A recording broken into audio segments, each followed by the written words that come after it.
আপনার উপরে আল্লাহ রেগে রয়েছেন, খুব রেগে রয়েছেন। এমত অবস্থায় আপনি আল্লাহকে সন্তুষ্ট করার জন্য 500 টাকা এই নিয়ামত আলী মসজিদে জুম্মার সময় দিয়ে গেলেন, আল্লাহ তোমার জন্য আমি 500 টাকা দান করলাম, আল্লাহ তুমি আমাকে ক্ষমা করো। এই যেই না দান করলেন, আল্লাহর রাগ মিটে গিয়েছে। দানের কথা শুনেছি এখনই, এই যে 500 টাকা বা 100 টাকা, 50 টাকা, আমার সামর্থ্য অনুযায়ী 10 টাকা, আমার সামর্থ্য যা রয়েছে আল্লাহ দান করেছি আমার ওই পিতা মাতার নামে, আমার ওই ভাইয়ের নামে, আমার ওই বোনের নামে, আমার ওই সন্তানের নামে, আমার ওই শ্বশুর শাশুড়ির নামে, আমার ওই দাদা দাদির নামে, আমার ওই নানা নানির নামে। আপনি এখনই দান করেছেন, এখনই কবরের আগুনের তাপ মিটে গিয়েছে ইনশাআল্লাহ। সত্যিকার অর্থে আপনি যে আশাটা করে আপনার সন্তানকে এভাবে করছেন, আপনার পিতা মাতাও আপনাকে ওই আশা নিয়ে এ পর্যন্ত নিয়ে এসেছে, আপনি তো করেন না। তার মানে বলতে চাচ্ছেন আপনি অকৃতজ্ঞ, আপনার সন্তান কৃতজ্ঞ হবে। আপনি অকৃতজ্ঞ, আপনার সন্তান কৃতজ্ঞ হবে, এটা আপনি বোঝাতে চাচ্ছেন, তাই না? নিজেও অকৃতজ্ঞ হবেন আর আপনার সন্তান হবে কৃতজ্ঞ। তেঁতুলের বীজ লাগিয়ে ছবরি কলা আশা করবেন পৃথিবীর সকল মানুষকে, কোটিপতি রাজা বাচ্চা থেকে শুরু করে পথের ভিক্ষুক ভিখারিকেও দান সাদকা করতে হবে জাহান্নাম থেকে বাঁচার জন্য। উপস্থিত ঐতিহ্যবাহী নিয়ামত আলী জামে মসজিদ এর সম্মানিত মুসল্লিবৃন্দ, জবানিকার অন্তরে শ্রদ্ধাস্পতিনী স্নেহাশীল মা ও ভগ্নীগণ, আলোচনার শুরুতে সে মহান আল্লাহ তাআলা দরবারে শুকরিয়া আদায় করছি যে মহান আল্লাহ সুবহানাহু ওয়া তাআলা আপনাকে আমাকে যত সময়ের পূর্বে এই মসজিদে কবুল করেছেন। সকলে বলছি আলহামদুলিল্লাহ। দরুদ ও সালাম রাসূলের প্রতি। সকলে বলি আল্লাহুম্মা সাল্লি আলাইহি, আল্লাহুম্মা বারিক আলাইহি।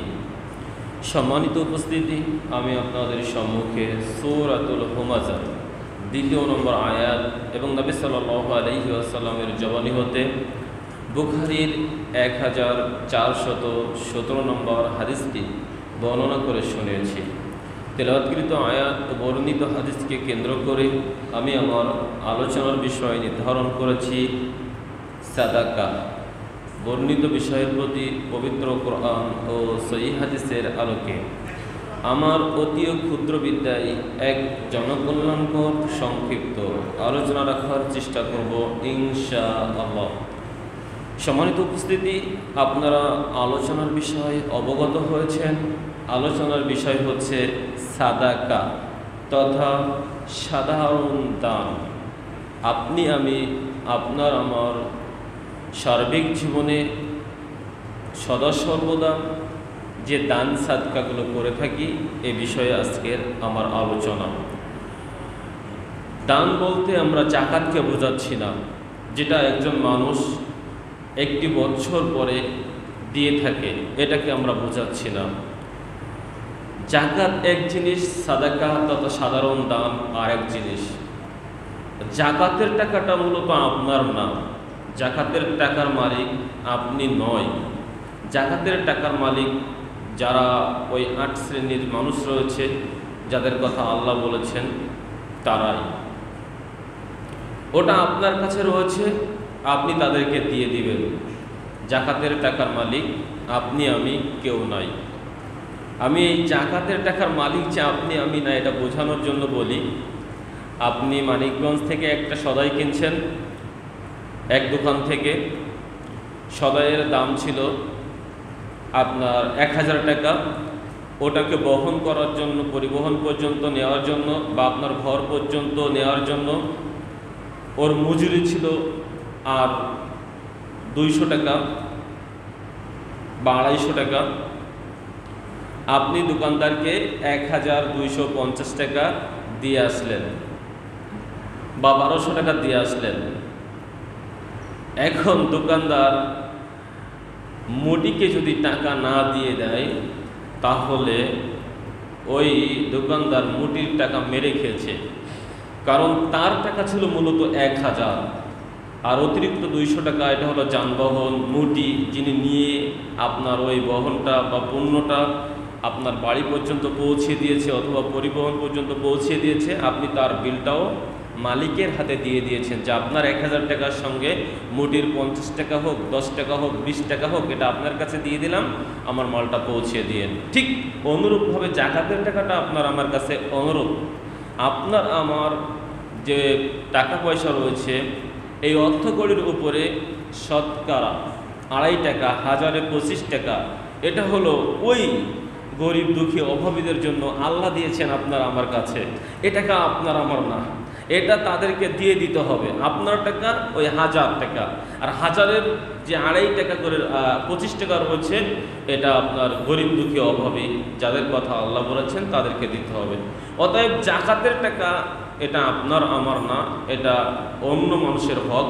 যদিও আপনার আমার কাছে আমানত হিসাবে রয়েছে, এটা পৌঁছে দিতে হবে। যদি আপনি না দেন তাহলে আপনি আত্মসাৎ করলেন, আপনি মেরে খেলেন, অন্যের হক মেরে খেয়েছেন, এটাই প্রমাণিত। আর সাদাকা মানে সাধারণ দান, সাময়িক দৃষ্টিকোণ থেকে এই সম্পদের মালিক আপনি। কারণ জাকাত খরচ হওয়ার জন্য নিসাব পরিমাণ সম্পদের মালিক হতে হয়, যেটা স্বর্ণতে 7.5 ভরি, রৌপ্যতে 52 ভরি, যেটাকে আমরা বলি। তো এটা যখন নিসাব পরিমাণ সম্পদের মালিক হব, তখনই আমরা বলতে পারি আপনার আমার উপরে জাকাত ফরজ। কিন্তু সাদাকা করার জন্য নিসাব পরিমাণ সম্পদের মালিক হওয়া তো দূরের কথা, আপনার সম্পদই নেই, আপনি ভিক্ষা করে খান, আপনার বাড়িতে তো কিছু নেই, মানুষ ভিক্ষা দিলে আপনি খেতে পারবেন, না হলে খেতে পারবেন না। এই ভিক্ষা করা টাকা থেকে দান করতে হবে, এর নাম সাদাকা। অতএব দান এবং সাদাকা ভিতরে, ওই জাকাত এবং সাদাকার ভিতরে অনেক পার্থক্য রয়েছে। যদিও দুনিয়াবি অর্থ সম্পদ আপনাকে আমাকে এই দান বা সাধারণ সাদাকা থেকে আপনাকে আমাকে ভুলিয়ে রেখেছে, আমরা দুনিয়াবি পূজারী হয়ে গিয়েছি। আর এই ভুলে থাকার কারণে আপনি আমি ধ্বংসের দিকে চলে যাচ্ছি। যেমন আল্লাহ তাআলা তো বলছেন সূরা হুমাযার 1, 2, 3 নম্বর আয়াতে যে ওয়াইলুল লিকুল্লি হুমাযাতিল লুমাযা, ধ্বংস সুনিশ্চিত তাদের জন্য যারা মানুষের সামনে এবং পিছনে নিন্দা করে। আল্লাযী জামা মালা ওয়া আদ্দাদা, যারা নিজেদের ধন সম্পদ কি করে, জমা করে রাখে এবং বারবার গণনা করে। আল্লাযী জামা মালা ওয়া আদ্দাদা ইয়াহসাবু আন্না মালাহু আখলাদা, তারা ধারণা করেছে, তারা মনে করে রয়েছে যে আমি যে এই অর্থ সম্পদ জমা করছি, একত্রিত করছি বিভিন্ন জায়গা থেকে এনে, এই অর্থ সম্পদ আমাকে চিরঞ্জীবী করে রাখবে, চিরজীবী করে রাখবে, আমাকে মৃত্যু দেবে না। মানে এই দুনিয়াবি লোভী মানুষগুলো, এই অর্থলোভী মানুষগুলো, তারা অর্থের পিছনে ছুটতে ছুটতে, অর্থ জমা করতে করতে, অর্থের মায়ায় থাকতে থাকতে তারা যে মরে যাবে, তাদের যে মৃত্যু হবে, এই দুনিয়ার জৌলস, এই দুনিয়ার অর্থ, এই দুনিয়ার ব্যাংক ব্যালেন্স, এই দুনিয়ার গাড়ি বাড়ি, এগুলো যে তাদের কোনো কাজে আসবে না, এগুলো যে তার না। এই যে ব্যাংক করে যাচ্ছে, কোটি কোটি টাকা ব্যাংকে রয়েছে, এই যে মিল ফ্যাক্টরি করে যাচ্ছে, কয়েকটি মিল ফ্যাক্টরি রয়েছে, এই যে বিভিন্ন প্রকার শত শত গাড়ি পরিবহন রয়েছে রোডে, এই অর্থ যে তার না, অথচ সে একটার পরে একটা করে যাচ্ছে, লাখের পরে 2 লাখ, 1 কোটির পরে 2 কোটি, এভাবে জমা করছে, বারবার হিসাব করছে, আর পরকালকে ভুলে গিয়েছে, আর মনে করেছে এই সম্পদই মনে হয় তাকে চিরঞ্জীবী করবে। অথচ এটা নয়, কখনোই নয়। কাল্লা লা ইউমবাদান্না ফিল হুতামা, কখনোই নয়। এই সম্পদ, এই দুনিয়ার লোভ, এই দুনিয়া ভোলা মানুষের জন্য রয়েছে হুতামা নামক জাহান্নাম। এই সম্পদই তাকে হুতামা নামক জাহান্নামে নিক্ষেপ করবে। সম্মানিত উপস্থিতি, তাহলে পরিষ্কার হয়ে গেল, আমরা যারা দুনিয়ার পিছনে ছুটছি, দুনিয়ার অর্থ করি, এক জায়গাতেই করছি, শুধু একটার পরে একটা গুনে গুনে হিসাব করছি, টাকা পয়সা জমা করছি, আমাদেরকে কৃপণ বখিল বানিয়ে দিয়েছে। আমরা দান করতে চাই না, আমার পকেটে টাকা রয়েছে, ব্যাংক ব্যালেন্স রয়েছে, অথচ আমার হাত দিয়ে টাকা সরে না, আমার অন্তর আল্লাহর পথে ব্যয় করতে চায় না। এদের জন্য কঠিন ভয়াবহ শাস্তি রয়েছে। আল্লাহ এই বখিলতা, এই কৃপণতা হতে আপনাকে আমাকে হেফাজত করুন, মুক্তি করুন, আল্লাহুম্মা আমিন। সম্মানিত উপস্থিতি, এই কৃপণ মানুষগুলো মনে করে যে আমি এই যে জমা করেছি 1000, তারপর 2000, 1 লক্ষ, 2 লক্ষ, এ থেকে যদি আমি দান করে দেই তাহলে আমার টাকা কমে যাবে। আমি যদি আমার এখন 1 লক্ষ টাকা হয়েছে, এ থেকে আমি 1000 টাকা দান করলাম, তাহলে আমার 99,000 টাকা হয়ে যাবে, 1000 টাকা কমে যাবে। এই ব্যক্তিটা কমাটাই দেখে, অথচ আল্লাহ বলছেন যদি কোনো ব্যক্তি দান করে তাহলে তার অর্থ সম্পদ কমে না, অর্থ সম্পদ বৃদ্ধি পায়। আল্লাহ তাআলা সূরা বাকারা 276 নম্বর আয়াতে বলছেন, ইয়ামহাকুল্লাহুর রিবা ওয়া ইউরবিস সাদাকাতি আল্লাহু লা ইউহিব্বু কুল্লা কাফফারিন আসিম।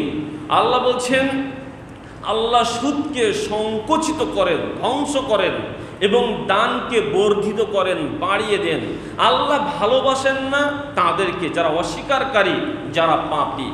এই সূরা এই আয়াত দিয়ে আমরা যেটা জানতে পারলাম সেটা হলো এই সুদকে আল্লাহ ধ্বংস করেছেন, কমিয়ে দিয়েছেন, সংকুচিত করেছেন।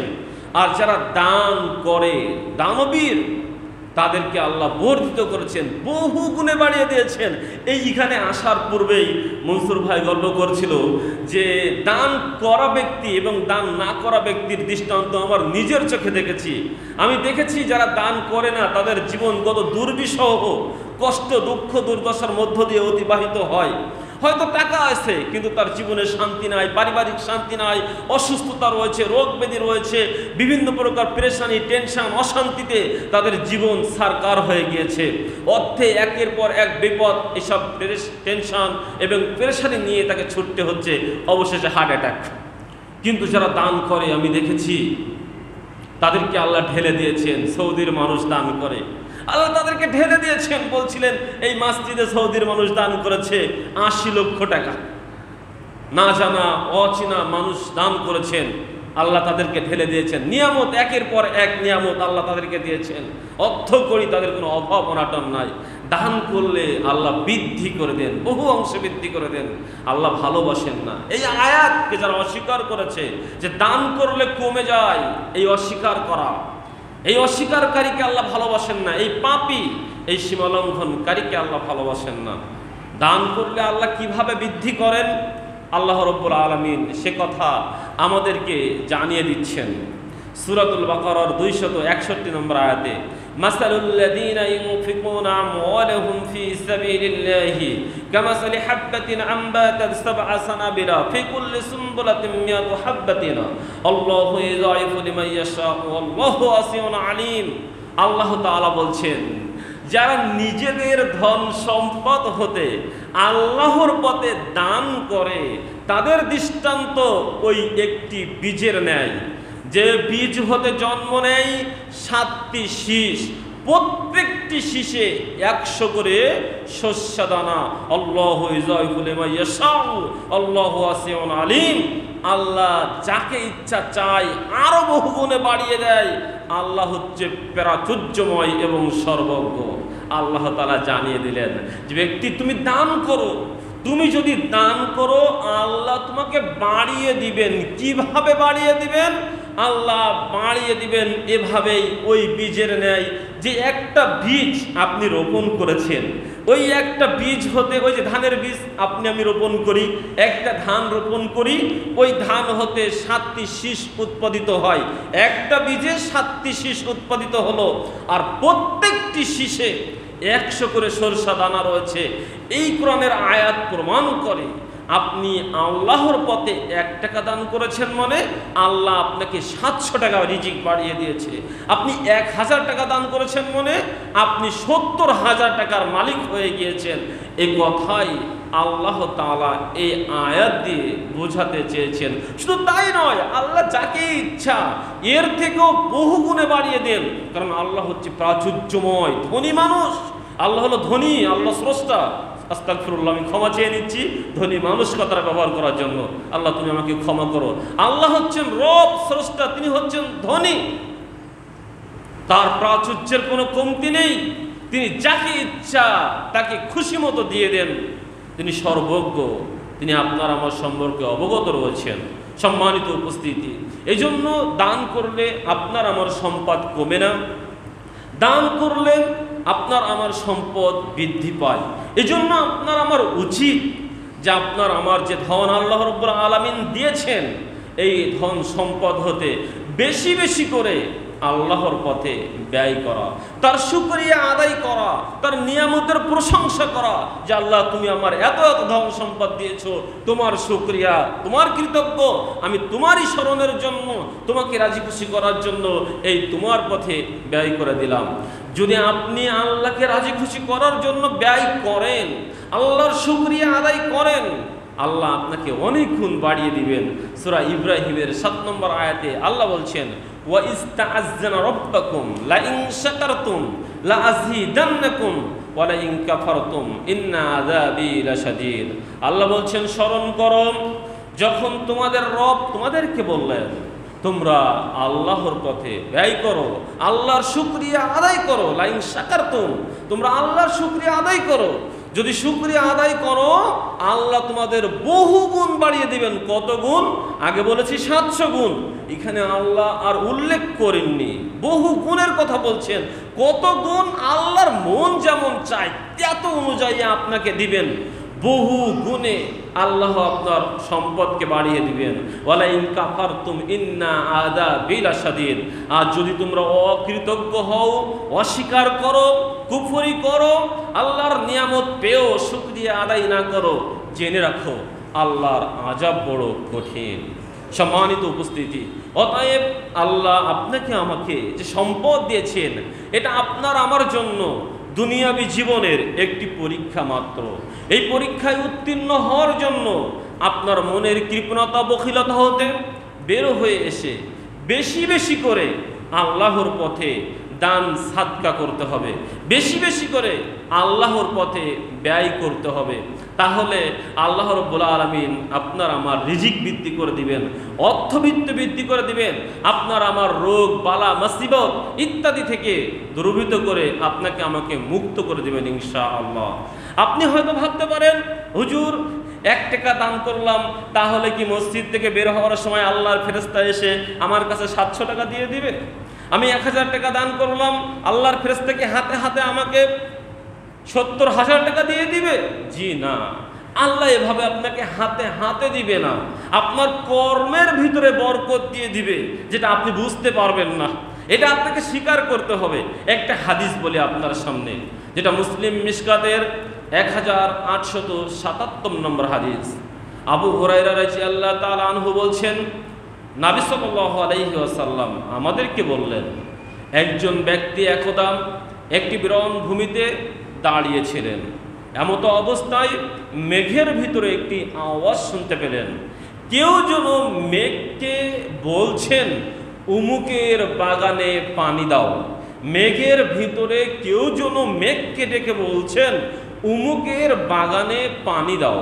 তখন ওই মেঘটি সরে গেল সেই বাগানের দিকে, যে একটি কঙ্করময় স্থানে পানি বর্ষণ করলো, এবং সেখানের অনেকগুলো নালার ভিতরে একটি নালা সকল পানিগুলো প্রবেশ করিয়ে নিল, এবং ওই নালা দিয়ে পানি সামনের দিকে ছুটে চলল। ওই ব্যক্তিও ওই পানির পিছু পিছু নিলেন যে এই পানিটি কোথায় গিয়ে শেষ হচ্ছে, কে এই পানি গ্রহণ করছে। অতঃপর যখন বেশ কিছু দূরে গেলেন, গিয়ে দেখলেন ওই নালার শেষ প্রান্তের জায়গাতে একজন ব্যক্তি তার জমির উপর দাঁড়িয়ে সেচ কার্য দিয়ে পানিতে সেচ দিচ্ছেন। তখন এই ব্যক্তি জিজ্ঞাসা করলেন, ব্যক্তি তোমার নাম কি? তখন উনি নাম বললেন, তার নাম বললেন। তখন বর্ণনাকারী বলছেন, আমি ওই নামই মেঘের ভিতরে শুনেছিলাম যে নাম ওই ব্যক্তি বলল। তখন ওই বাগান মালিক বললেন, হে আল্লাহর বান্দা, তুমি আমাকে আমার নাম জিজ্ঞাসা করলে কেন? তখন তিনি বললেন, আমি একটি বিরন ভূমিতে দাঁড়িয়েছিলাম, মেঘের ভিতরে তোমারই নাম ধরে আল্লাহ বললেন অমুকের বাগানে পানি দাও। তখন এই ঘটনাগুলো ঘটলো, আর আমি পানির পিছু নিলাম, আর দেখলাম তুমি পানি দিচ্ছ, আর মেঘের ভিতরে আমি যে নামটি শুনেছিলাম তোমার নামটিই হলো তাই। এখন তুমি বলো, তুমি কি এমন আমল করো যার কারণে আল্লাহ মেঘকে ডেকে বললেন যে তুমি অমুকের বাগানে পানি দাও?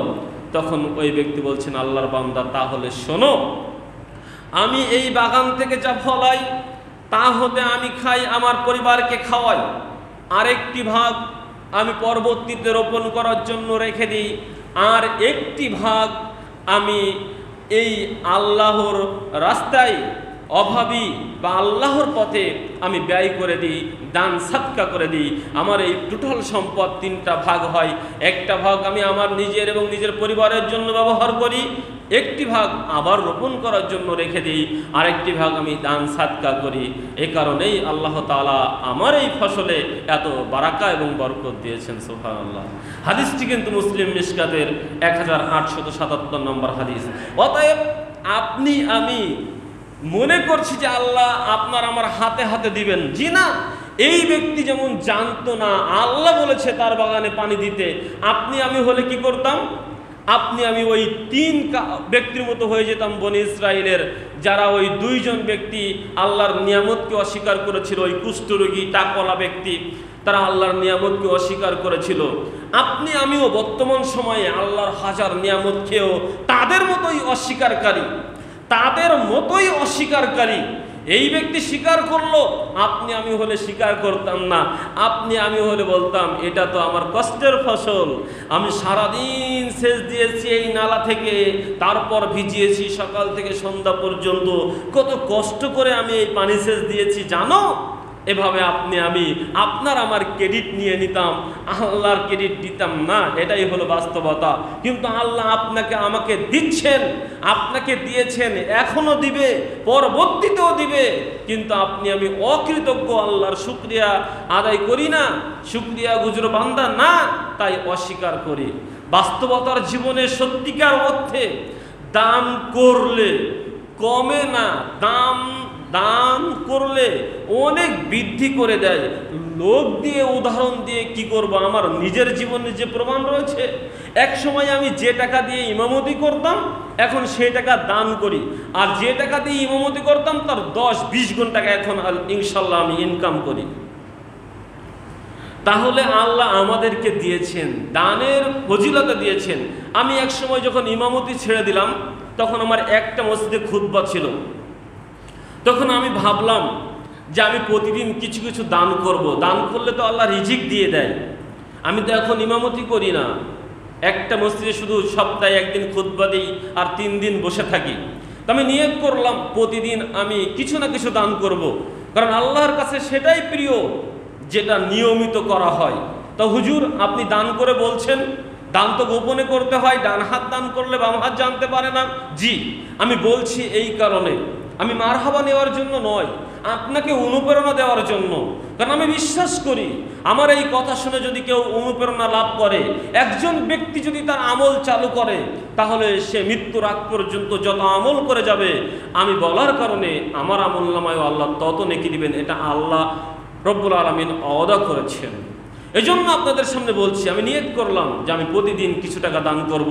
তাই আমি নিয়ত করলাম প্রতিদিন 10 টাকা করে দান করব। যখন মাগরিবের সালাত যেখানে আদায় করি, চেষ্টা করি সেখানেই সেই মসজিদের কোটায় 10 টাকা দান করতে। আর সাধারণ অন্য যেটা করলাম সেটা করলাম, বিশেষ করে মাগরিবের সময় প্রতিদিন এটা করার চেষ্টা করি। আমি ভাবলাম যদি আমি 10 টাকা দান করি, তাহলে 30 দিনে 300 টাকা, 12 মাসে 3600 টাকা, 3600 টাকা। হয়তো ভাবছি প্রতিদিন 10 টাকা, কিন্তু বছর শেষে হিসাব আসছে 3600 টাকা। আমি মনে মনে ভাবলাম আল্লাহ যদি আমার একটা খুতবা বেশি করে দেয়, তাহলে তো আমার অনেক কিছু হয়ে যাবে। একটা মাহফিল বেশি করে দেয়, তাহলে তো অনেক কিছু হয়ে যাবে। সত্যিকার অর্থে কিছু মাস আমল করার পরে দেখলাম যে আমার জুম্মার খুতবা বেড়ে গিয়েছে। এখন আর আমি একটা জুম্মাতেও বসে থাকি না ইনশাআল্লাহ। এখন আমি একটা জুম্মাতেও আর বসে থাকি না। শ্যামলী একটা জায়গায় খুতবা দিয়ে দিলেই 4000 টাকা দিয়ে দেয়। আপনাদের এখানে আসি, পরবর্তী জুম্মাতে আপনাদের মানিকগঞ্জে আবার আসবো। 5ম জুম্মাতে ভাই ফোন করেছিল, সেটাও খালি নেই। আবার চলে যাব আমাদের ওই সোনপাড়া নারায়ণগঞ্জের ভিতরে। তাহলে দেখেন আমি নিয়ত করেছি সংক্ষিপ্ত একটা খুতবার টাকা আমি দান করি না, অথচ আমার আল্লাহ রাব্বুল আলামিন 12 মাসে প্রায় 36টি খুতবার ব্যবস্থা করছেন ইনশাআল্লাহ। এভাবেই আমি স্বীকার করলাম আল্লাহ আপনাকেও দেয়, আপনি স্বীকার করেন না। সম্মানিত উপস্থিতি, এই জন্য বেশি বেশি দান করবেন, আল্লাহ নিয়ামত আপনাকে আমাকে ভরপুর করে দেবে। দেখেন আপনার আমার কর্মের কারণে আল্লাহ আপনার আমার উপরে রাগান্বিত হয়ে যায়। আল্লাহর রাগটাকে মিটিয়ে দেওয়ার জন্য সবচেয়ে বড় মাধ্যম, বড় যে হাতিয়ার, সেটা হচ্ছে দান করা। নবী সাল্লাল্লাহু আলাইহি ওয়াসাল্লাম বলছেন, সাদাকাতু সিররি তুতফিউ গাদাবার রব্বি। সহিহ তারগিব হাদিস নম্বর 889। বর্ণিত হাদিসে নবী সাল্লাল্লাহু আলাইহি ওয়াসাল্লাম বলেছেন, গোপনে দান, সাদাকাতু সিররি তুতফিউ গাদাবার রব্বি, গোপনে দান আল্লাহর রাগকে একেবারে মিটিয়ে দেয়। সুবহানাল্লাহ। অতএব আল্লাহ আপনার কোনো কর্মের কারণে আপনার উপরে আল্লাহ রেগে রয়েছেন, খুব রেগে রয়েছেন। এমতো অবস্থায় আপনি আল্লাহকে সন্তুষ্ট করার জন্য 500 টাকা এই নিয়ামত আলী মসজিদে জুম্মার সময় দিয়ে গেলেন, আল্লাহ তোমার জন্য আমি 500 টাকা দান করলাম, আল্লাহ তুমি আমাকে ক্ষমা করো। এই যেই না দান করলেন, আল্লাহর রাগ মিটে গিয়েছে, আল্লাহ আপনার উপরে খুশি হয়ে গিয়েছে। কারণ গোপনে দান আল্লাহর রাগ মিটিয়ে দেয়, আল্লাহর ক্রোধ মিটিয়ে দেয়। এটা আল্লাহ রাসূল সাল্লাল্লাহু আলাইহি ওয়াসাল্লাম বলছেন। শুধু রাগ মিটিয়ে দেয় না, আল্লাহ তো রাগ মিটিয়ে নিল। আমরা যেমন অনেক সময় আমাদের সন্তানের উপর রাগ করি, তারপরে যখন আবার এসে সন্তান আমাদেরকে ডাকে, তখন তাকে শুধু রাগ মিটিয়ে নেই না, ওকে হয়তো ভাত খেতে দেয় নাই সকালে, রাগ করেছি, পিটিয়েছি, চলে গিয়েছে, যা তোর খেতে দিব না, চলে যা, বেয়াদব হয়ে গিয়েছিস। তখন চলে গিয়েছে, পরে এসে আবার বলছে আব্বু ভুল হয়েছে, আম্মু ভুল হয়েছে। তখন শুধু এই ভুল স্বীকার করার কারণে আমার রাগ চলে যায় না, তখন ডেকে নিয়ে বাড়িতে যে খাদ্য নিয়ে ওই কথা কাটাকাটি হয়েছে, সেই খাদ্য তো দেই বরং ডিম ভেজেও দেই। সম্মানিত উপস্থিতি, ঠিক আল্লাহ রাব্বুল আলামিন যখন আপনি দান করেন, শুধু আল্লাহর রাগটা মিটে যায় না, আল্লাহ কিয়ামতের মাঠে আপনাকে আরশের ছায়ার নিচে আশ্রয় দিয়ে দিবেন। আপনি আমি এই হাদিস সকলেই জানি, যেটা বুখারী মুসলিম মিশকাতের 701 নম্বর হাদিস, যে কিয়ামতের মাঠে আল্লাহ 7 শ্রেণীর মানুষকে তার ছায়ার নিচে আশ্রয় দিবেন, যেদিন তার ছায়া ব্যতীত আর কোনো ছায়া থাকবে না। 7 শ্রেণীর মানুষকে আল্লাহ তার ছায়ার নিচে আশ্রয় দিবেন। তার এক শ্রেণীর হচ্ছে রাজুলুন তাসাদ্দাকা বিসাদাকাতিন ফাআকফাহা হাত্তা লা ইয়ালামু শিমালুহু ওয়ালা তুনফিকু ইয়ামিনুহু। ওই ব্যক্তি, যে ব্যক্তি গোপনে দান করে, এমন কি সে দান করলো ডান হাত দিয়ে, তার বাম হাত জানতে পারলো না যে ডান হাত কি দান করেছে, তার বাম হাত জানতে পারলো না ডান হাত কি দান করেছে। এই যে দানকারী ব্যক্তি আল্লাহকে রাজি খুশি করার জন্য দান করেছে, আল্লাহ এই ব্যক্তির উপরে অনেক খুশি, তাকে আরশের ছায়ার নিচে আশ্রয় দিবেন ইনশাআল্লাহ। এটা আমাদের নবী বলেছেন বুখারী মুসলিম মিশকাতের 701 নম্বর হাদিস দিয়ে। অতএব যদি আপনি আল্লাহর রাগকে মিটিয়ে নিতে চান, কিয়ামতের সেই বিভীষিকাময় কঠিন দিনে আল্লাহর ছায়ার নিচে আশ্রয় পেতে চান, অবশ্যই আপনাকে বেশি বেশি দান করতে হবে। আপনার আমার মাঝ থেকে আপনার আমার পিতামাতা, সন্তান সন্ততি, আপনজন, ভাই বোন, শ্বশুর শাশুড়ি, দাদা দাদি, নানা নানি, যারা আমাদেরকে কত ভালোবাসতো, কত সোহাগ করত, কত মায়া মমতা দিয়ে আপনাকে আমাকে দুনিয়ার বুকে আলগে রেখেছিল, সেই মানুষগুলো আজকে আপনার আমার মাঝ থেকে চলে গিয়েছেন। তারা আজ কঠিন সেই কবরের প্রশ্নের সম্মুখীন হয়েছেন, কঠিন ভয়াবহ শাস্তির সম্মুখীন হয়েছেন। আমাদের নবী সাল্লাল্লাহু আলাইহি ওয়াসাল্লাম বলছেন, ইন্নাস সাদাকাতা লা তুতফিউ আন আহলিহা হাররাল কুবরি। নিশ্চয়ই সাদাকা মিটিয়ে দেয় কবরের উত্তাপকে। সুবহানাল্লাহ। সহিহ ইবনে হিব্বান হাদিস নম্বর 3310। বর্ণিত ওই হাদিস দিয়ে সুস্পষ্ট জানতে পারলাম, আমাদের নবী বলেছেন সাদাকা এমন একটি জিনিস, দান এমন একটি জিনিস, যে দান আপনি করেছেন, কবরের উত্তাপ, কবরের আগুন নিভে গিয়েছে, উত্তাপ চলে গিয়েছে। তার মানে আপনার পিতামাতা, ভাই বোন, আপনজন, শ্বশুর শাশুড়ি, দাদা দাদি, নানা নানি, যাদেরকে আপনি ভালোবাসতেন, যারা আপনাকে ভালোবাসতো, ওই মানুষগুলো কবরে রয়েছে, কোনো এক কারণে তাদের শাস্তি হচ্ছে, আগুনের যন্ত্রণায় তারা কিছু লিলিহান তারা অনুভব করছে। আপনি এখনই বললেন, আল্লাহ দানের কথা শুনেছি, এখনই এই যে 500 টাকা বা 100 টাকা, 50 টাকা, আমার সামর্থ্য অনুযায়ী 10 টাকা, আমার সামর্থ্য যা রয়েছে আল্লাহ দান করেছি আমার ওই পিতামাতার নামে, আমার ওই ভাইয়ের নামে, আমার ওই বোনের নামে, আমার ওই সন্তানের নামে, আমার ওই শ্বশুর শাশুড়ির নামে, আমার ওই দাদা দাদির নামে, আমার ওই নানা নানির নামে। আপনি এখনই দান করেছেন, এখনই কবরের আগুনের তাপ মিটে গিয়েছে ইনশাআল্লাহ। এটা রাসূল সাল্লাল্লাহু আলাইহি ওয়াসাল্লাম বলেছেন। এই জন্য বুখারী মুসলিম মিশকাতের 1950 নম্বর যে হাদিস, এই হাদিসে মা আয়েশা রাদিয়াল্লাহু তাআলা আনহা বলছেন, আয়েশা রাদিয়াল্লাহু তাআলা আনহা قالت আন্না রাজুলান ক্বালা লিন নবী সাল্লাল্লাহু আলাইহি ওয়াসাল্লাম ইন্না উম্মি তুলিতাত নাফসাহা ওয়া যান্নুহা লাউ তাকাল্লামাত তাসাদ্দাকাত।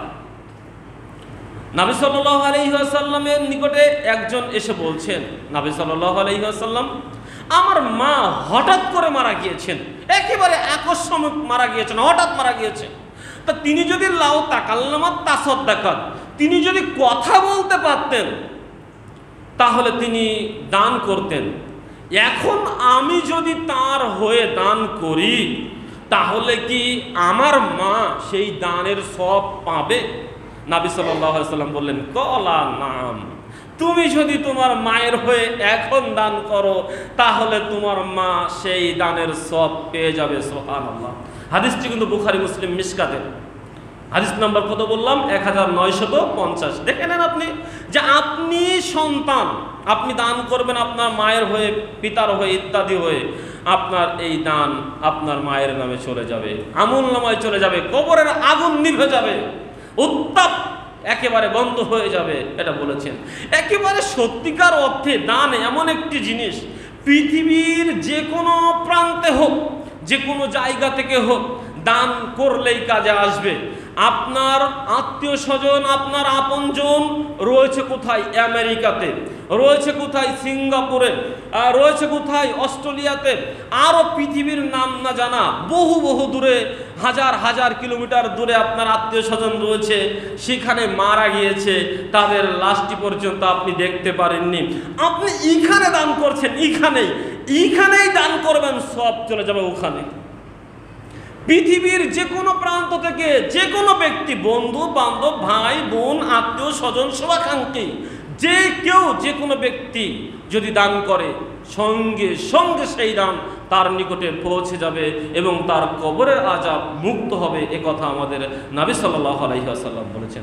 এজন্য আপনার আমার উচিত বেশি বেশি আল্লাহর পথে ব্যয় করা, বেশি বেশি দান করা, আমাদের পিতামাতার জন্য বেশি বেশি দান করা। সম্মানিত উপস্থিতি, আপনি কেন দান করেন না?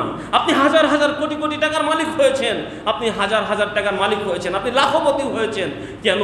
আপনার যে পিতামাতা আপনাকে লালন পালন করেছে, এই পৃথিবীর বুকে নিয়ে এসেছে, আলো মুখ দেখিয়েছে, কষ্টের পর কষ্ট করে আপনাকে তারা এই পৃথিবীর বুকে ভরণ পোষণ করে লেখাপড়া শিখিয়ে একটি সুপ্রতিষ্ঠিত করেছে, আপনি সেই পিতামাতার কথা ভুলে গেলেন।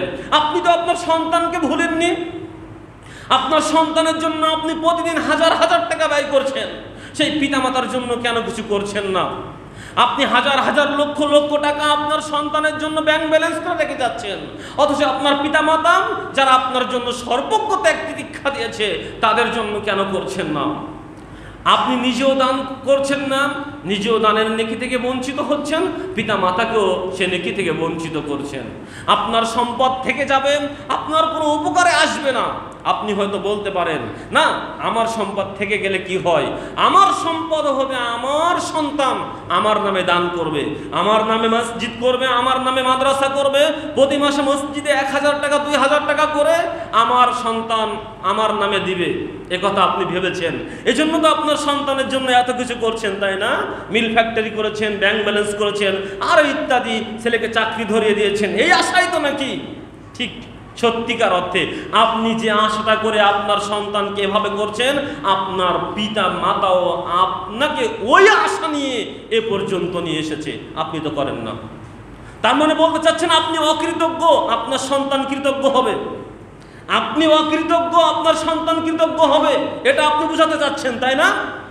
নিজেও অকৃতজ্ঞ হবেন আর আপনার সন্তান হবে কৃতজ্ঞ। তেঁতুলের বীজ লাগিয়ে ছবরি কলা আশা করবেন, ময়লার ড্রেনে দাঁড়িয়ে নিজেকে সাবান দিয়ে পরিষ্কার করা আশা করবেন, এটা কখনোই হতে পারে না।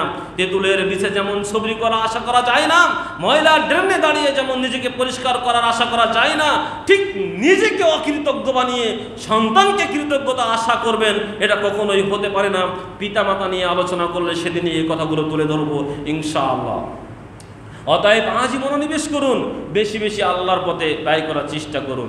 দেখুন সম্মানিত উপস্থিতি, আমরা রোগ শোক বালা মুসিবতে আমরা সদা সর্বদা রয়েছি, কিন্তু নবী সাল্লাল্লাহু আলাইহি ওয়াসাল্লাম আমাদেরকে কি শিখিয়েছেন? নবী সাল্লাল্লাহু আলাইহি ওয়াসাল্লাম বলছেন, দাউ মারযাকুম বিসসাদাকাতি, তোমরা তোমাদের পীড়িতদেরকে চিকিৎসা করো দান সাদাকা করার মাধ্যমে। সাহিহুল জামি হাদিস নম্বর 3358 নম্বর হাদিস। বর্ণিত হাদিস দিয়ে নবী সাল্লাল্লাহু আলাইহি ওয়াসাল্লাম বলেছেন, ডাক্তার কবিরাজ দেখিয়ে ফেল খেয়েছো, ওই সায়েন্স ল্যাব 8 বিভিন্ন প্রকার বসুন্ধরা গ্রুপের বিভিন্ন হাসপাতাল, স্কয়ার হাসপাতাল, সিঙ্গাপুর অথবা ইত্যাদি ইত্যাদি জায়গায় নিয়ে ফেল খেয়েছো। তুমি দান করো, দানের মাধ্যমে তুমি তোমাদের পীড়িতদেরকে চিকিৎসা করো, দান সাদকার মাধ্যমে দান করো, আর আল্লাহর কাছে বলো আল্লাহ এই দানের মাধ্যমে তোমার রোগ ব্যাধি বালা মুসিবত থেকে মুক্ত করে দেবেন ইনশাআল্লাহ। সম্মানিত উপস্থিতির, এই জন্য আপনাকে আমাকে বেশি বেশি বেশি বেশি দান করতে হবে, কারণ দান আপনার আমার জন্য খুব গুরুত্বপূর্ণ বিষয়। পরকালীন জীবনে জাহান্নাম থেকে বাঁচার জন্য যে একমাত্র হাতিয়ার সেটা হচ্ছে দান। নবী সাল্লাল্লাহু আলাইহি ওয়াসাল্লাম বলেন মুআয ইবনে জাবাল রাদিয়াল্লাহু তাআলা আনহুকে, আলা আদুল্লুকা আলা আবওয়াবিল খায়র, কুলতু বালা ইয়া রাসূলুল্লাহ সাল্লাল্লাহু আলাইহি ওয়াসাল্লাম। ও মুআয ইবনে জাবাল, আমি কি তোমাকে কল্যাণের দরজা বলে দেব না? জি, বলে দিন। তখন নবী সাল্লাল্লাহু আলাইহি ওয়াসাল্লাম বলেন, আস-সাওমু জুন্নাতুন ওয়াস সাদাকাতু তুতফিউল খতিয়াতা কামা ইতফুল মাউন নার। তিরমিজি মিশকাতের 29 নম্বর হাদিসে নবী সাল্লাল্লাহু আলাইহি ওয়াসাল্লাম বলছেন, সিয়াম হচ্ছে জাহান্নাম থেকে বাঁচার ঢাল, আর দান সাদাকা এটা হচ্ছে তোমার পাপকে মিটিয়ে দেয়, যেমন ভাবে আগুনকে নিভিয়ে দেয় পানি। পানি যেমন আগুনকে নিভিয়ে দেয়, অনুরূপভাবে দান তোমার জীবনের পাপকে একেবারে মিটিয়ে দেয়। সুবহানাল্লাহ। এই কথাটি আপনাকে বোঝানোর জন্য আমি আপনাকে বলি, আপনি যত বেশি দান করবেন, দানটা হলো আপনার আমার জীবনের ফায়ার সার্ভিসের ট্যাঙ্কের পানি। অতএব আপনি যত বেশি দান করবেন, তত আপনার আমার জীবনে ফায়ার সার্ভিসের ট্যাঙ্কিতে তত বেশি পানি জমা হবে। যত বেশি পানি জমা হবে, তত জাহান্নামের আগুন নিভাতে সহজ হয়ে যাবে। যেমন আমরা অনেক সময় শুনি বিভিন্ন জায়গায় আগুন লেগে যায়, পত্রিকায় হেডলাইন আসে, আগুনের পাশে পর্যাপ্ত পানি থাকার কারণে বা পানি ব্যবস্থা ভালো থাকার কারণে আগুন দ্রুত নিয়ন্ত্রণ করা সম্ভব হয়েছে। আবার এই নিউজটাও আসে, পর্যাপ্ত পানির অভাবে 2 দিনের মধ্যেও আগুন নিয়ন্ত্রণ করা সম্ভব হয়নি। অতএব পানি যদি স্টকে বেশি থাকে, আগুন নিয়ন্ত্রণ সম্ভব হয়। ঠিক আপনাকে বলতে চাচ্ছিলাম, আপনার দানটা হলো আপনার ফায়ার সার্ভিস ট্যাঙ্কের পানি। আপনি দুনিয়াতে যত বেশি দান করে যেতে পারবেন, তত বেশি আপনার ফায়ার সার্ভিসের ট্যাঙ্কিতে পানি জমা হলো, যে পানি কাজে লাগবে পরকালীন জীবনে জাহান্নামের আগুনকে মিটিয়ে দেওয়ার জন্য। এজন্য আদি ইবনে হাতিম রাদিয়াল্লাহু তাআলা আনহু বলেন, আমি রাসূল সাল্লাল্লাহু আলাইহি ওয়াসাল্লামকে বলতে শুনেছি, ইত্তাকুন নারা ওয়ালা বিশাক্কি তামারাতিন। সঙ্গী সাথী দুনিয়ার মানুষ, তোমরা খেজুরের গায়ে যে ছাল রয়েছে, খেজুরের একটি টুকরা খেজুরের গায়ের ছাল সম পরিমাণ দান করে হলেও জাহান্নামের আগুন থেকে তোমরা বাঁচো। হাদিসটি বুখারী হাদিস নম্বর 1417 1717 নম্বর এই হাদিস দিয়ে নবী সাল্লাল্লাহু আলাইহি ওয়াসাল্লাম দুনিয়ার মানুষকে বলছেন, কোটিপতি তুমি কোটি টাকা দান করো, লাখপতি তুমি লাখ টাকা দান করো, হাজারপতি তুমি 1000 টাকা দান করো, আরে ভিক্ষুক তুমি ভিক্ষা করো, তোমার কাছে খেজুরের গায়ের এই ছাল পরিমাণ এসেছে, ওই ছাল দান করে হলো তুমি জাহান্নাম থেকে বাঁচার চেষ্টা করো। অতএব যে কোনো মূল্যে যে কোনো ভাবেই পৃথিবীর সকল মানুষকে, কোটিপতি রাজা বাদশা থেকে শুরু করে পথের ভিক্ষুক ভিখারিকেও দান সাদকা করতে হবে জাহান্নাম থেকে বাঁচার জন্য। এই জন্য আমি আপনাদেরকে বলি, আপনারা একটা লাইফ ইন্স্যুরেন্স করেন। আপনারা সকলে একটা লাইফ ইন্স্যুরেন্সের অ্যাকাউন্ট খুলেন। আপনি বলবেন, হুজুর কোন লাইফ ইন্স্যুরেন্সের আপনি আবার কর্মী হলেন? আমরা তো এতদিন লাইফ ইন্স্যুরেন্সের বিপরীতে অনেক কথা শুনেছি। জি, আমি পরকালীন লাইফ ইন্স্যুরেন্সের কথা বলছি। লাইফ ইন্স্যুরেন্স কখন কাজে লাগে? আপনি আজকে খুলেছেন, পরের দিন মারা গিয়েছেন, ও নাকি আপনার ডবল টাকা দিয়ে দেবে, দেয় কিনা জানি না। 5000 টাকা করে খুলেছেন, বছরে 6000, 10 বছরে 60,000। আপনি আজকে খুলে কালকে মারা গিয়েছেন, আপনি নাকি 1,20,000 টাকা পেয়ে যাবেন 10 বছর পরে, বা ওই যেদিন মারা যাবেন তার পরের দিন, এমন কিছু একটা বলে, আমি জানি না ভালো, তবে এরকম বলে যে লাইফ ইন্স্যুরেন্স করে মারা গেলেই নাকি বেশি উপকার। যদিও কেউ পাই কিনা জানি না। আমার এক চাচা একদিন আমাকে বলছিল যে বাপ, লাইফ ইন্স্যুরেন্সে একটা করেছিলাম 5,000 টাকা করে, 10 বছর 60,000 টাকা দিয়েছি, 10 বছর পরে আমাকে 62,000 টাকা দিয়েছে, মানে 2,000 টাকা লাভ দিয়েছে। অতএব কথার সাথে কাজের মিল নাই। সম্মানিত উপস্থিতি, আমি এই লাইফ ইন্স্যুরেন্সের কথা বলছি না, এই প্রতারণামূলক লাইফ ইন্স্যুরেন্সের কথা বলছি না। আমি আপনাকে ওই লাইফ ইন্স্যুরেন্সের কথা বলছি যা দুনিয়ার জীবনে কাজে না লাগলেও পরকালীন জীবনে মৃত্যুর পরে কাজে লাগে। আপনি আল্লাহর অ্যাকাউন্টে একটা লাইফ ইন্স্যুরেন্স খোলেন।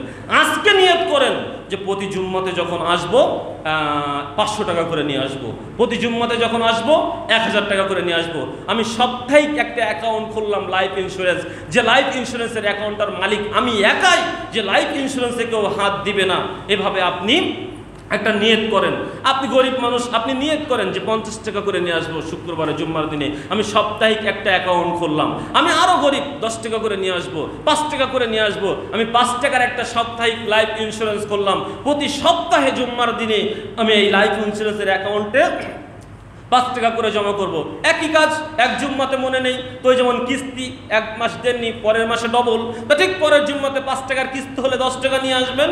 এভাবে আপনি লাইফ ইন্স্যুরেন্সের এখানে টাকা জমা রাখেন, আল্লাহ এটা বহু গুণে বাড়িয়ে দিবেন। কিভাবে বাড়িয়ে দিবেন?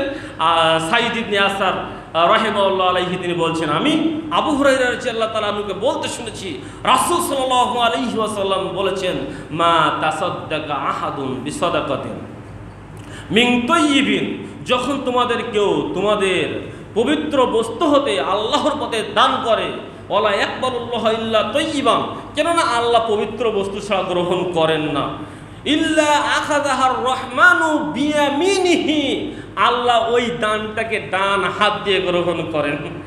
ইন কানাত তারবু ফি কাফির রহমানি, আল্লাহ ওইটাকে বহু গুণে বৃদ্ধিত করতে থাকেন, তারা হাতে ওটাকে বাড়াতে থাকেন হাত্তা তাকুন আযামা মিনাল জাবালি, সেটা পাহাড় থেকে পাহাড়, পাহাড় থেকে পাহাড়, পাহাড় থেকে অনেক বড় বড় করে ফেলেন আল্লাহ আপনার ওই সামান্য দানটা ডান হাত দিয়ে গ্রহণ করে।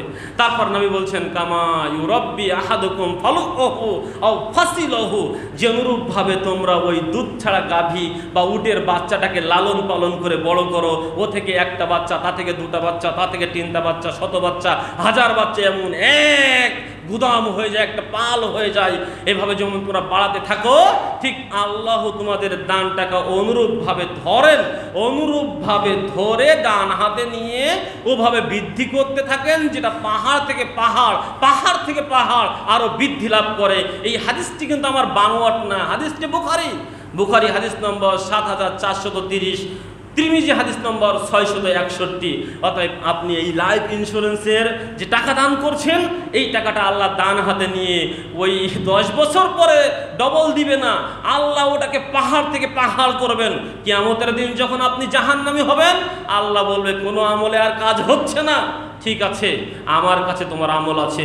নিয়ামত আলী মসজিদে বক্তব্য শোনার পরে যে একটা লাইফ ইন্স্যুরেন্সের অ্যাকাউন্ট খুলেছিলে সাপ্তাহিক, ওখানে কিছু কিছু টাকা জমা রাখতে, আমি ওটাকে কি করেছি দেখো, আজ পাহাড় থেকে পাহাড়, এই যে দানের সওয়াব দেখছো না, পাহাড় সম পরিমাণ দান, এই সকল দানের সওয়াব তোমার, এটা গ্রহণ করো আর জাহান্নাম থেকে বাঁচো, জান্নাতি হয়ে যাও, সুবহানাল্লাহ। এভাবে আপনাকে কাজ করবে। সম্মানিত উপস্থিতি, অতএব বলতে চাচ্ছিলাম, বেশি বেশি দান করুন। দুনিয়াতে যা কিছু করছেন না, টাকা পয়সা, গাড়ি বাড়ি, এগুলো কিছু আপনার না, এটা তো আল্লাহ রাসূল সাল্লাল্লাহু আলাইহি ওয়াসাল্লাম বলেছেন।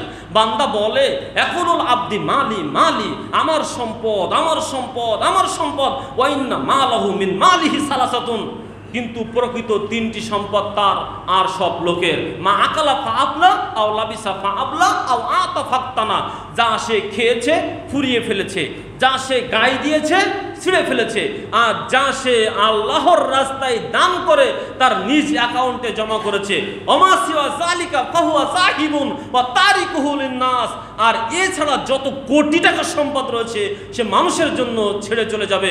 মুসলিম মিশকাতের 5166 নম্বর হাদিস দিয়ে নবী সাল্লাল্লাহু আলাইহি ওয়াসাল্লাম সুস্পষ্টভাবে আপনাকে আমাকে জানিয়ে দিয়েছেন। অতএব দুনিয়ার মানুষ, আপনি শুধু বলছেন আমার সম্পদ, আমার সম্পদ, আমার সম্পদ, কিসের সম্পদ? বাড়িতে যে গোস্ত রেখে এসেছেন, কিনে এসেছেন, ওটা আপনার না, ওটা এখনো খাননি। ফ্রিজে যে ফলমূল রয়েছে ওটা আপনার না, ওটা এখনো আপনি খাননি। যদি খেয়ে থাকেন ওটা আপনার হয়েছে। আপনি 1000 টাকা দিয়ে পোশাক কিনেছেন, আলমারিতে সাজানো রয়েছে, ওই পোশাক আপনার না, ওটা পরিধান করতে পারেননি। অতএব যা খেয়েছেন ওটা আপনার হয়েছে, দাবি করতে পারেন। যা পড়েছেন, ছিঁড়ে ফেলেছেন, ওটা আপনার হয়েছে, দাবি করতে পারেন। আর যা পরকালীন অ্যাকাউন্টে আপনার লাইফ ইন্স্যুরেন্সে জমা করেছেন ওটা আপনার।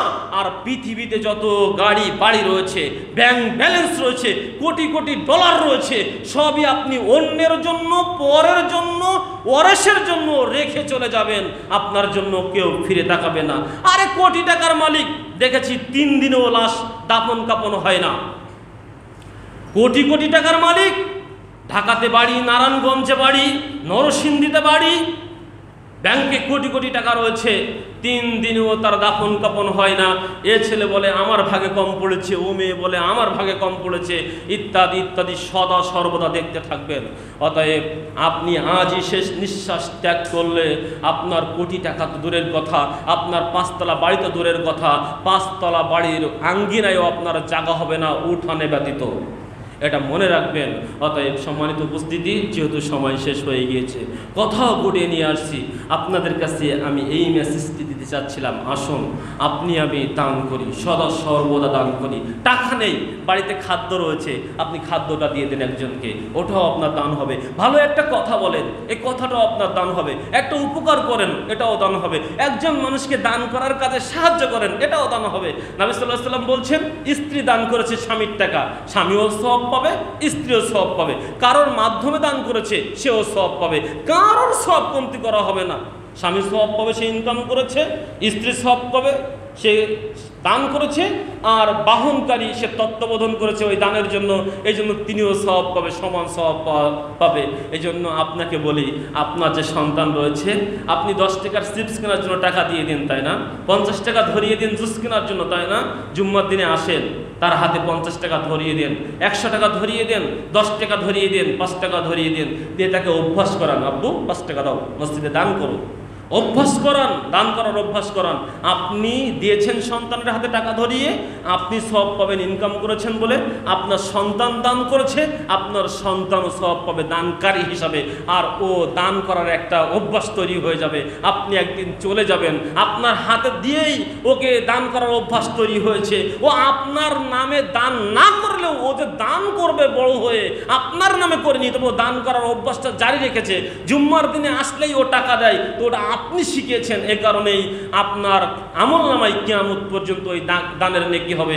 কারণ যে ভালো পথ দেখায়, আল্লাহ সেই ভালো পথের সমপরিমাণ নেকি তার আমলনামায় দিয়ে দেয়, এটা আপনি আমি সকলেই জানি। অতএব আপনাদের কাছে সবিনয় অনুরোধ, মসজিদে কোটার টাকা কম হবে কেন? এখানে অনেক মানুষ রয়েছে, আমি বিভিন্ন জায়গায় দেখেছি। আমি এক গ্রাম্য মসজিদে খুতবা দিতাম, আমি সেখানে দেখেছি প্রত্যেক জুম্মায় গ্রামের মা বোনগুলো, অনেক মুরব্বীগুলো তাদের অসুস্থতার জন্য, ছেলে মেয়ের রোগ মুক্তির জন্য, নিরাপত্তার জন্য, নিজের পরিবারের সুখ শান্তির জন্য তারা 500-1000 টাকা করে নিয়ে আসতেন। নিয়ে এসে নাম লিখিয়ে দিতেন যে আমি 1000 টাকা, আমার অমুক অসুস্থ রয়েছে, আমার ছেলে বিদেশ রয়েছে, আমার মেয়ে অমুক অসুস্থ রয়েছে, আমার স্বামী অসুস্থ রয়েছে, আমার দাদি অসুস্থ রয়েছে, এভাবে দান করতেন। আপনারা এখানে জুম্মার দিনে খালি হাতে আসেন, 200-500 টাকা 1000 টাকা নিয়ে আসতে পারেন না? আপনাদের ভিতরে তো অনেক কোটিপতি মানুষ রয়েছে বলে আমি মনে করি, আমার একটা ধারণা, আমি তো আপনাদের সম্পর্কে জানি না, লাখপতি মানুষ রয়েছে। আরে 1000 টাকা দরকার নাই, আপনি কি 100 টাকা আনতে পারেন না জুম্মার দিনে? আপনি 50 টাকা আনতে পারেন না? আপনি 10 টাকা আনতে পারেন না? পৃথিবীতে এখন বাংলাদেশে এমন ভিখারিও তো নাই এই 5 টাকা 10 টাকা দান করতে পারে না, এমন মানুষ তো নাই। কারণ একজন ভিক্ষুককে ভিক্ষা দিতে গেলেও 5 টাকা না দিলে লজ্জা লাগে। এই তো আসি গাড়ি পরিবহনে আসি, 2-1 জনকে 2-1 টাকা দিতে হয়, মানুষও দেয় দেখি ইত্যাদি। তো 5-10 টাকার নিতে দিতে গেলেও লজ্জা বোধ করে। একটা চা খাইতে গেলেও অনেক সময় 10 টাকা দিতে হয়। আপনি আমি অপচয় করছি কত কিছু দিয়ে, নামার বললাম না, সেগুলো দিয়ে কত টাকা নষ্ট করছেন। তা মসজিদে আসার সময়ে শয়তান আপনাকে আমাকে এত কৃপণ, এত বকিল কেন বানালো? আপনার আমার সামনে দিয়ে কৌটাটা চলে যায়, আপনি ঠেলে দেন কেন? কিছু টাকা দিতে পারেন না ওর ভিতরে ঢুকিয়ে, মনের অজান্তে যে কত দিলাম, হিসাব ছাড়া দান করেন, আল্লাহ আপনাকে হিসাব ছাড়া দিবেন। কথা অনেক বেশি হয়তো বলে ফেলছি। যাও, আমি আপনার মাঝে যে মেসেজটি দিচ্ছি সেটা হলো এই, এখন থেকে নিয়ত করেন সাপ্তাহিক এই লাইফ ইন্স্যুরেন্সের প্রত্যেক জুম্মায় উপস্থিত নারী পুরুষ যারা এখানে আসবেন কেউ খালি হাতে আসবেন না, কেউ এই কোটাইভাবে ঠেলে দিবেন না, কিছু না কিছু তার ভিতরে ঢুকিয়ে দিবেন। আর পারলে 5,000 1,000 নাম লিখিয়ে দিয়েন। আপনার দেখা দেখে যদি আরেকজন দেয় আপনিও সওয়াব পাবেন ইনশাআল্লাহ। আপনি আজকে 1,000 টাকা দিয়ে শুরু করলেন যে হুজুর 1,000 টাকা মসজিদে দান করলাম, আপনার দেখা দেখি যে অমুক 1,000 টাকা দান করেছে, পরবর্তী জুম্মায় আমিও 1,000 টাকা নিয়ে আসবো, আপনি সওয়াব পাবেন, কিয়ামত পর্যন্ত সওয়াব পাবেন। কারণ আপনি এই একটা অভ্যাস, দানের অভ্যাস, এই সিলসিলা আপনি তৈরি করে গিয়েছেন। আলহামদুলিল্লাহ। আল্লাহ আপনাকে আমাকে পবিত্র কোরআন এবং সহিহ সুন্নাহর আদলে দুনিয়ার জীবন পরিচালনা করার তৌফিক দান করুন। আমরা যেন সর্ব অবস্থায় বেশি বেশি আল্লাহর পথে দান করতে পারি। আল্লাহ তৌফিক দান করুক। দানের মাধ্যমে আল্লাহর রাগ মিটিয়ে নিতে পারি, কবরের আযাবকে হারাম করে নিতে পারি, আমাদের রোগ শোক বালা মুসিবত থেকে আমরা নিরাপত্তা পেতে পারি। আল্লাহ তৌফিক দান করুক।